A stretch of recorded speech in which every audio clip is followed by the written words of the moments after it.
ছোটবেলায় আমি পড়তে বসলে যা যা ভাবতাম, একদিন আমিও খাটনির ফল পাবো, একদিন আমারও চাকরি হবে, কত টাকা মাইনা পাবো আমি, আমার হাতে কত টাকা আসবে, আর আমার প্রচুরটি প্রতিবেশীদের দেখিয়ে দেবো আমিও কিছু কম যায় আসি না, খালি কানের সামনে এইটা না সেটা করতেই থাকি।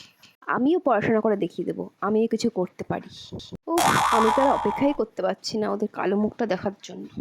আমার বাবা মা কত কষ্ট করে পড়াশোনা করাচ্ছে, আর ওদের খুশির জন্য আমি এইটুকু করতে পারবো না? না, আমাকে কিছু করতেই হবে।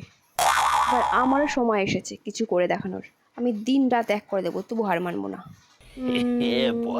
কিন্তু আজকে আর না, আজকের জন্য এইটুকুই। আজকে অনেক পড়ে নিয়েছি বাবা। ও একটু নেল পালিশ পরি। বাবা, নখগুলো একটু যত্নই করা হচ্ছে না, নেল পালিশগুলো সব উঠেই গেছে। সুন্দর লাগছে বাবা।